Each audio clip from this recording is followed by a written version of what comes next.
full time here at the Hawthorns on what has been a very disappointing Easter in general. West Bromwich Albion 1, Derby County 3, and yeah, I mean, it's tough. You know, it's tough to find the words to describe a performance like that. I mean, we both thought the performance against Coventry was bad. This one was worse, and you know, it's just absolutely ridiculous now that the season's petered out pretty much. The small glimmer of hope which Ben has pointed out to me is that we've got the better goal difference on Coventry, and Coventry lost as well today. So they're still 6 points behind us with 6 to play. 6 ahead of you. 6 ahead, sorry. Yeah, I wish they were 6 behind us. But yeah, so Coventry 6 points ahead of us with 6 to play. So the goal difference, you know, most people say that's the extra point. But yeah, Ben, what are your thoughts? You say 6 behind. They started Good Friday 3 ahead, Coventry. You'd have won that game. You'd have been level on points today. Exactly, yeah. I have to look at things objectively. And I get that this is a West Brom fan channel. If you know me, it's no secret which my bread is buttered. It's not here. We'll just leave it at that. It's not Wolves before anybody gets really angry. No, it's definitely not Wolves. But that was disgraceful today. I'm not a fan of West Bromwich Albion at all. I'm certainly not a fan of that performance of that team. The Derby fans that are still here are loving it, and they've every right to. They've every right to. I thought it was very telling when the third goal went in. Another goalkeeping error, which has just plagued them over the last month or so. Regardless of who's between the sticks, they all seem to be making the mistakes. The sun had been out for most of the afternoon here at the Hawthorns, but it clouded over. It got very dark in here, and the rain started pouring down, and that symbolised where West Bromwich Albion are. I'm looking at this team sheet, and I largely exempt the 4 players that came on off the bench, because he kind of went Tony Mowbray for a Hail Mary on, 65 minutes to try and get them back into the game, and they did through Adam Armstrong. It was a nice finish after a through ball from Dean Garner.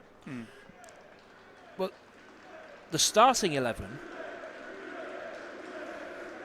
I can't name a player who I would put my hand on my heart and say he had a good game today. Yeah, I can't think of one. No. And statistics don't go by the stats of this game, because it said at half-time West Brom had 72% possession. I think, well, how is that possible when almost every time a West Brom was in possession of the ball, his second touch was a tackle because they couldn't control it? Countless examples of, and I single out Diakite on this. He wasn't the only one, but that's the example that's fresh in my mind. Can't control the football in the middle of the park. Always had 3 Derby players around him, and they sprung decent counter-attacks. Up front, they had Adams and Yates. I mean, they're 2 points clear of the relegation zone, Derby, but they look like players that you'd have in your team that would be up front making a difference. You're laughing, but it's as good as gone now. Mathematically, it hasn't. But let's be honest, okay? There are players who have been here too long. We've mentioned it before. There's a lot of deadwood amongst this squad. And there are players, and we mentioned it in the preview, this isn't Tony Mowbray's team, it's Carlos Corberan's team. There are players that predate Carlos Corberan here at Birmingham City. I remember a couple of years ago debating with you on a podcast about players who either should be let go, retained, given new contracts, when Steve Bruce was the manager at the end of the season. And some of the players that we said to let go are still here now. Still here now. Yeah. And that is That is the problem. That's part of the issue. Carlos Corberán, in all fairness to him, he managed to wring as much out of the team sponge that is West Bromwich Albion to get them where they were. The last time I was here was just before Christmas. They beat Bristol City. I think it was 2 days later Carlos Corberán left the club. Yeah, Christmas Eve. There wasn't even a hint, wasn't even rumoured. We were in the press conference just down there, and he was answering, because ironically the next game was Derby on Boxing Day. Yeah. And he was talking about the preparations for Derby and where they were going and what they were going to do going forward. So to say, yeah, it's Carlos Corberán's team. There were players on ridiculous Premier League wages from the time when Slaven Bilic was in charge, quite frankly, who you know, they've got every right to take their money if they're being paid it with the contract, but there has to be a considered clear out here of West Bromwich Albion, and so I'm just looking now, and apologies, this doesn't make great television, but I'm just looking now at a list of players, or I'm looking for a list of players whose contract expires at the end of this season. Mason Holgate, he was out there today. You wouldn't offer him a new deal, no, quite frankly. And I'm having to scroll a long way down. John Swift out of contract at the end of this season. Grady Diangana got the assist for the goal for Adam Armstrong. Adam Armstrong is on loan. I don't think you're going to take up an option on Adam Armstrong. Will Lancashire. He's on loan. He's on loan. He's going did back to nothing Spurs. today. Yeah. Nothing today. Whether he's played out of, I mean, it says centre forward on his profile here, but he was way too deep to be a centre forward. But looking again, those are the players that are out of contract. Josh Griffiths, another mistake in goal today. He's contracted for another 2 years. We've got also Trevon Hegham, player of the season. Keep hold of him. Don't let him go anywhere. But there's players like Gianluca Frabrotta, contracted for another 2 years. Darnell Furlong, another 2 years. There's another year on Diakite. Jason Malumbi, suspended obviously today, he's got another 3 years on his contract. Isaac Price, young lad, he's contracted till 2029. Tom Fellows, 2027. Callum Stiles, 2028. Mikey Johnston only came in permanently last season from Celtic. You got another 3. You're not going to let him go. No. And Jed Wallace, you've got another year. Josh Madger, always injured, another year. Carlin Grant, another year. Darryl DK, another year, always injured. Devante Cole, we've seen nothing of him, but you've got him for at least another year. And Tamer Benny, centre forward, contracted for another 3 years. I've no idea who he is, right? But I'm not an Albion fan, so that's. How do you clean that up?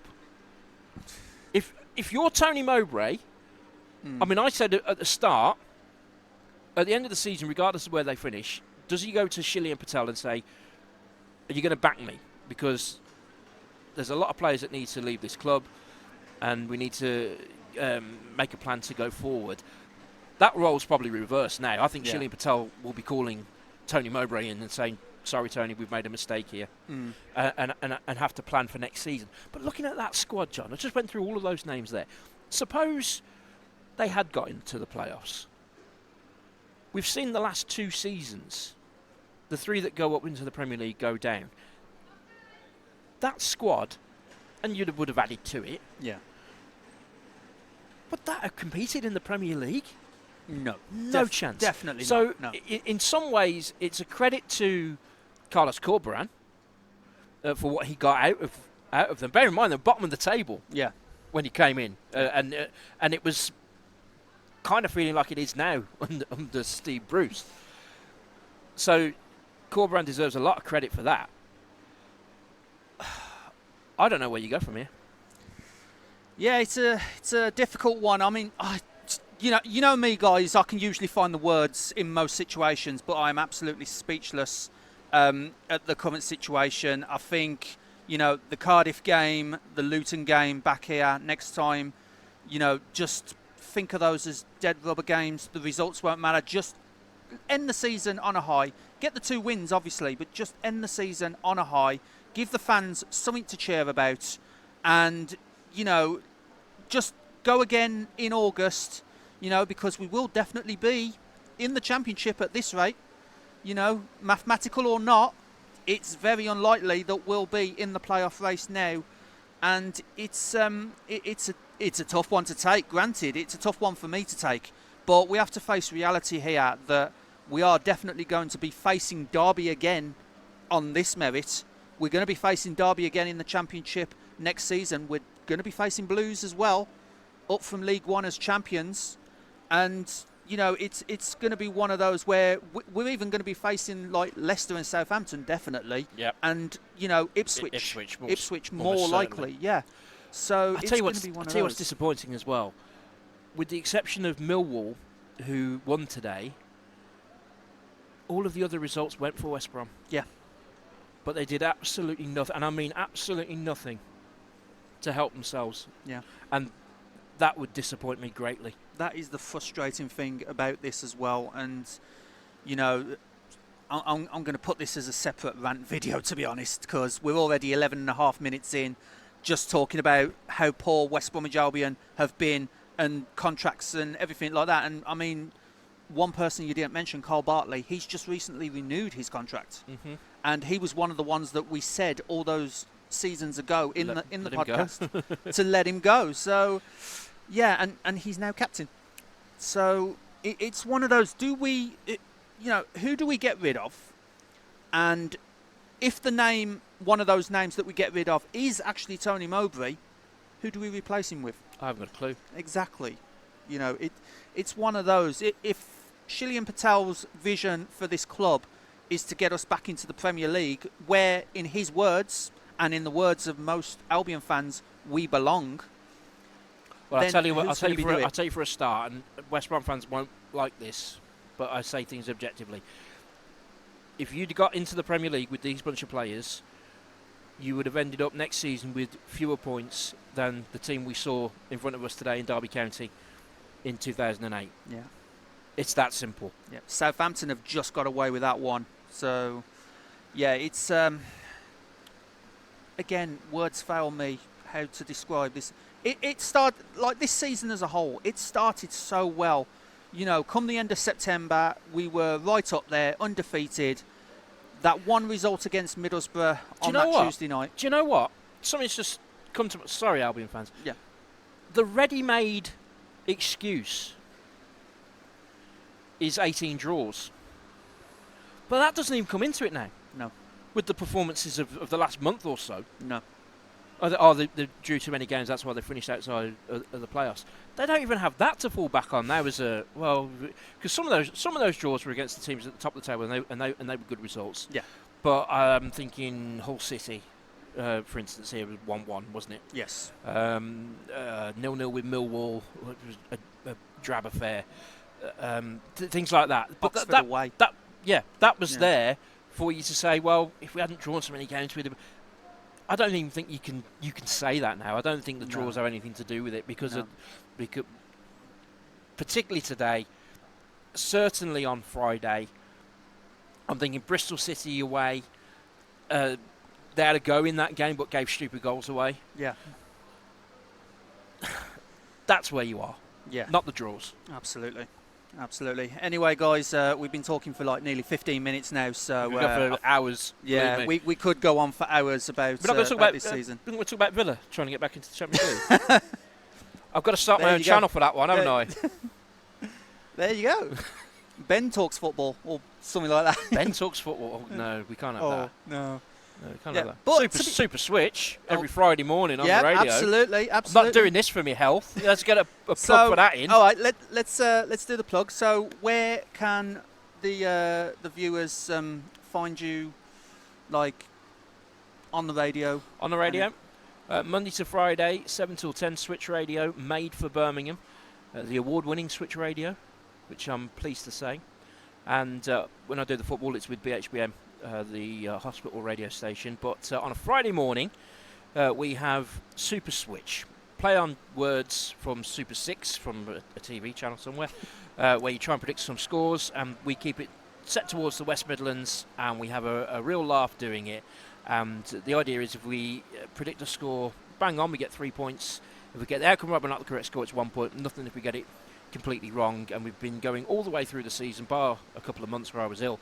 And we've got joint leaders at the top of the table. This man here and Blues fan Kim Smith, who, if you listen to the local BBC station, Kim is always, you'll know Kim. Kim is always the first Blues caller on every Saturday or whatever day it is. So you'll be familiar with Kim if we tune in. And Stephen Higgs, who is the current male radio presenter of the year. He is that good. Unfortunately for him, he supports Tottenham. But we have a laugh doing it, and always we bring a bit of comedy into the equation, and and it goes out as a podcast as well. So you can listen to the show on a Friday morning, or if you put the podcast out, you can listen to that, getting kind of tense towards the end of the season. And this Friday's edition, certain FA Cup semi-final on the agenda, which some of us are looking forward to. Yeah. But that's what we do. But I don't know. I'm still staggered by how bad West Brom were here today. Yeah, absolutely. Thank you so much for watching, guys. If you like this video, then please leave a like, subscribe to Crazy Shadow Talks Football. If you haven't already done so, don't forget to hit that bell icon and join the Shadow Squad and get notified on all new content on the channel. And yeah, it's looking more and more likely. We've got 2 games left to go, and we just need to end the season on a high now. Because we're not making playoffs now. It's got to be said. Thanks so much for watching, guys. Bye for now.